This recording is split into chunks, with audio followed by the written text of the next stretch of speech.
AP cabinet నిర్ణయాలను మంత్రి కొలుసు పార్థసారథి వెల్లడిస్తున్నారు. ఇప్పుడు లైవ్లో చూద్దాం. దానికి అవసరమైతే రుణం తీసుకుని దాంట్లో 50% ట్రైబల్స్ని పార్ట్నర్షిప్ ఇచ్చి ఈ హోటల్స్ కానీ రిసార్ట్స్ కానీ డెవలప్ చేసి అవి అవుట్సోర్సింగ్కి ఇస్తే, అంటే ఓబ్రాయ్ కానివ్వండి, తాజిక్ కానివ్వండి, మనం నిర్మాణం చేసి స్ట్రక్చర్ని కనుక ప్రాపర్టీని కనుక వాళ్ళకి ఇస్తే ఆ ప్రాపర్టీస్లో 50% ట్రైబ్స్కి భాగస్వామ్యం కల్పించి బాగుంటుంది. అది కూడా ఆలోచించేయమని చెప్పేసి కూడా అధికారులకి ముఖ్యమంత్రి గారు సూచించారని చెప్పేసి నేను మనవి చేస్తాను. అదేవిధంగా Shri Venkateswara lodge private limited. Venkateswara lodge అనగానే మనందరికి కూడా తెలుసు, హైదరాబాద్లో చాలా పాపులర్ లగడీ కాబుల్లో వెంకటేశ్వర లాడ్జ్ రాజకీయ నాయకులకి, విలేకరులకి మంచి సెంటర్ అది. మరి వారు ఇప్పటికే 4-5 హోటల్స్ని, స్టార్ హోటల్స్ని హైదరాబాద్లో నిర్వహిస్తూ ఉన్నారు. దాంతోపాటు ద్వారకా పక్కన లకడీ కాబుల్లో ఆపోజిట్లో, అదే రోడ్డుకి యువతల ద్వారకా లాడ్జ్కి ఆపోజిట్లో ఉంటుంది వెంకటేశ్వర లాడ్జ్. సో ఇప్పటికే 4-5 స్టార్ హోటల్స్ని, అదేవిధంగా మంత్రాలయంలో ఒక స్టార్ హోటల్ని నిర్వహిస్తూ ఉన్నారు. మొన్ననే మంత్రాలయంలో ఇంకొక స్టార్ హోటల్ నిర్మాణం చేస్తానికి ఏదైతే ప్రతిపాదన చేశారో దాన్ని కూడా ఆమోదించాం. ఇప్పుడు వారు మరొక శ్రీశైలంలో, మరి చాలా పుణ్యక్షేత్రం, అక్కడ దూర ప్రాంతాల నుంచి వచ్చే వాళ్ళకి ఒక మంచి ఫెసిలిటీస్ కూడా లేని పరిస్థితి మనం చూస్తూ ఉన్నాం.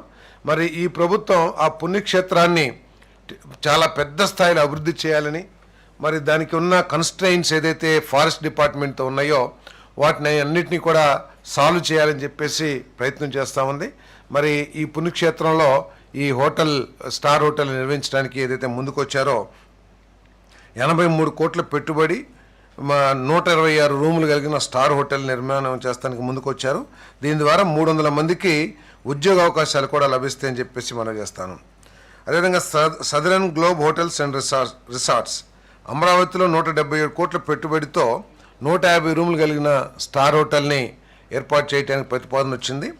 దాని మూలంగా 300 మందికి ఉద్యోగ అవకాశాలు కూడా లభిస్తాయని చెప్పేసి మనం చేస్తాను.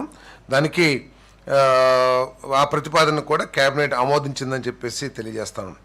మైరా బే వ్యూ రిసార్ట్స్ కొత్త వలసలో రిసార్ట్స్ అండ్ కన్వెన్షన్ సెంటర్ 256 కోట్ల పెట్టుబడి పెట్టి దాదాపు 200 రూమ్లు ఉన్న రిసార్ట్స్ని డెవలప్ చేయడానికి మరి ఏదైతే ప్రతిపాదన వచ్చిందో దాన్ని ఆమోదించడం జరిగింది. దానికి కొన్ని రోడ్డు అది వాళ్ళు కోరారు, మెయిన్ రోడ్ నుంచి ఆ రిసార్ట్స్కి కావాల్సిన రహదారి ఏర్పాటు చేయమని. అవకాశం ఉంటే దాన్ని కూడా పాజిటివ్గా పరిశీలించమని చెప్పేసి కూడా ముఖ్యమంత్రి గారు సూచించడం జరిగిందని చెప్పేసి మనం చేస్తాం. రైడెన్ ఇన్ఫోటెక్ ప్రైవేట్ లిమిటెడ్, ఇది మన రాష్ట్ర సాఫ్ట్వేర్ రంగాన్ని కానివ్వండి, రాష్ట్రంలో ఆర్థికంగా ఒక మలుపు తిప్పే గేమ్ చేంజర్ అని చెప్పేసి కూడా చెప్పొచ్చు అని చెప్పేసి మనం చేస్తాను. ఈ రైడెన్ ఇన్ఫోటెక్ ప్రైవేట్ లిమిటెడ్ ఇది గూగుల్కి సంబంధించిన సంస్థ. దీనికి మెయిన్ కంపెనీ గూగుల్. అయితే వీళ్ళు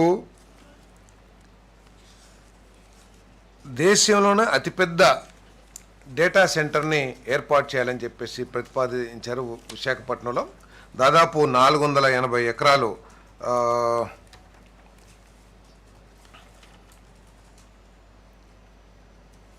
3 ప్రాంతాల్లో. ఇప్పుడు ఒక నిమిషం, మొత్తం పెట్టుబడి 87,520 కోట్ల పెట్టుబడితో పూర్తిగా ఈక్విటీ. దీంట్లో ఉన్నది ఏంటంటే ఈ గూగుల్కి ఉన్న ఆర్థిక పరిపుష్టి ఎటువంటిదంటే 87,520 కోట్ల రూపాయలు కూడా సొంత నిధుల నుంచే పూర్తిగా ఈక్విటీ బేస్తో తర్లువాడ, ఆనందపురం మండలం, అదేవిధంగా అడవివరం, చిన్నగాదిల మండలం, రాంబిల్లి, అచ్యుతాపురంలో 3 అతిపెద్ద డేటా సెంటర్స్ని ఏర్పాటు చేసే ప్రతిపాదనకు కేబినెట్ ఆమోదం తెలిపింది. ఈ సెంటర్స్కి 480 ఎకరాలు మూడిటికి కలిపి దానికి వారే ఏపీఐసి ద్వారా భూమిని సేకరించే కార్యక్రమం చేస్తున్నారు. వారికి సహకరించడం జరుగుతుంది ప్రభుత్వం తరపు నుంచి.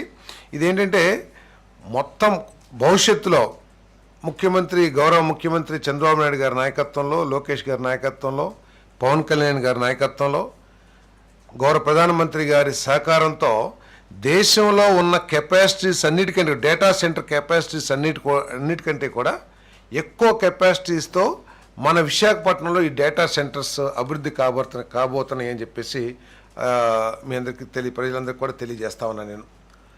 మరి భవిష్యత్తులో అమెరికాలో ఎంతైతే డేటా సెంటర్ కెపాసిటీస్ ఉన్నాయో ఆ డేటా సెంటర్స్ కెపాసిటీస్ మన విశాఖపట్నంలో స్థాపించబడబోతున్నాయని కూడా మీకు మనవి చేస్తాను.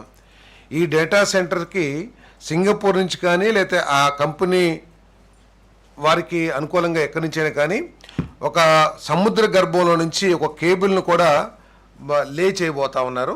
ఆ కేబుల్ ఎండ్ మన విశాఖపట్నంలో దానికి కావాల్సిన ఇన్ఫ్రాస్ట్రక్చర్ ఏర్పాటు చేయబడుతుంది. ఇప్పటికి ఇటువంటి కేబుల్స్ కేవలం నాకు తెలిసి బాంబే, చెన్నై, కొచ్చిన్ లాంటి ప్రాంతాల్లోనే ఉన్నాయి. ఆ కేబుల్స్ కెపాసిటీ అంతా కూడా పూర్తి అయిపోయిందని నాకున్న సమాచారం. కాబట్టి ఈరోజు ఏదైతే కొత్తగా కేబుల్ లే చేయబడుతూ ఉందో సముద్ర గర్భంలో ఈ రైడెన్ ఈ గూగుల్ కంపెనీ ద్వారా చాలా ఎక్కువ కెపాసిటీ ఉంటుంది. కాబట్టి ఈ రైడెన్ ఇన్ఫోటెక్ డేటా సెంటర్ ఏర్పాటు చేసిన తర్వాత మరిన్ని డేటా సెంటర్ సంస్థలు ఇక్కడ డేటా సెంటర్ స్థాపించడానికి, ఎందుకంటే